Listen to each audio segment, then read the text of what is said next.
சொல்றத மட்டும் கேளு, இல்லனா போட்டு தள்ளி போயிட்டே இருப்பேன்.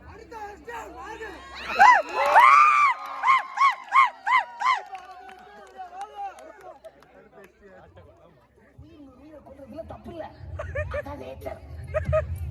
அதனாலதான் கடவுள் ஒரு உயிர் கூடவா இன்னொரு உயிரை படைச்சிருக்கான். கொல்றது தப்புன்னா மாட்டுக்கு கொம்பையும் பாம்புக்கு விஷத்தையும் தேளுக்கு கொடுக்கையும் எது கொடுத்திருக்கான்? ஆனா அந்த கொம்பையும் விஷத்தையும் மனுஷனுக்கு கொடுக்கலையே.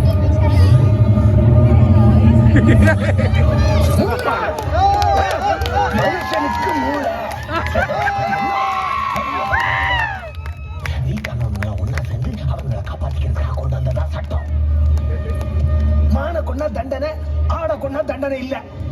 ஏன் மான் குறைவா இருக்கு, ஆடு அதிகமா இருக்கு? அதிகமா தப்பா. இந்த உலகத்துல ஆடை விட அதிகமா மனுஷங்க இருக்கானுங்க. அவனுங்களை கொண்டா என்ன தப்பு? லட்ச வருஷத்துக்கு முன்னாடி ஒருத்தனை கொண்டா மிச்சம் எல்லாருக்கும் குகைக்குள்ள வாழணும்னு தோணுச்சு. குகைக்குள்ள போய் பிடிச்சதும் கதவு செஞ்சானுங்க, கதவை உடைச்சதும் பூட்டு போட்டானுங்க, பூட்டை உடைச்சதும் அதுக்கு மாறி மாறி ஆளுங்க காவலுக்கு இருந்தானுங்க. அவங்களுக்கு ஒரு தலைவன் தானா? இவ்வளவு நாகரிகத்துக்கு காரணம் என்ன? பயம். அதை கொடுத்தது யாரு? ஆனா எங்களுக்கு பயம்னா என்னன்னே தெரியாது.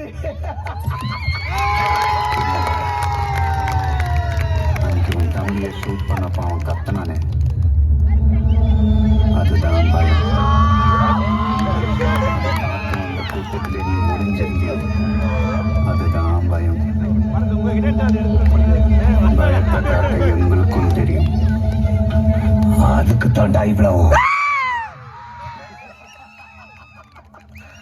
ஹாஸ்பிட்டல் அப்புறம் இருக்கட்டும், இன்னொன்னு இருக்கு.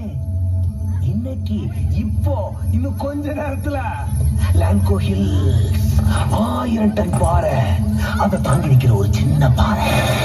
ஒரு கெமிஸ்ட்ரி ப்ரொஃபஸரையும் ஒரு பிசிக்ஸ் ப்ரொஃபஸரையும் அப்பாயிண்ட் பண்ணிருக்கேன். அவங்களுக்கு அந்த 1000 பேர் சாகிறத பத்தி கவலை இல்ல. அவங்க 2 குழந்தைங்க சாகக்கூடாது, அவ்வளவுதான். அது ஏதோ ஹைட்ரஜன் குளோரைடையும் H2O-வையும் கலந்து அந்த பாறையில ஊத்திட்டா ஒரு 10 மினிட் டைமுக்கு அப்புறம் அந்த பாறை பொடி பொடியா போயிடும். அப்போ சப்போர்ட் இல்லாத அந்த பெரிய பாறை என்ன பண்ணும்? டம்மு டம்மு டம் டம் டம்.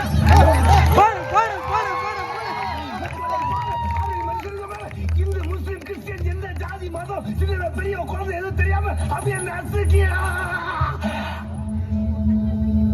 ஹாஸ்பிட்டல் உனக்கு ஃபைனல் ரவுண்டு தான். இத போய் முதல்ல தடுக்க முடியுதா பாரு. 1:45 நீ அங்க இருக்கணும்.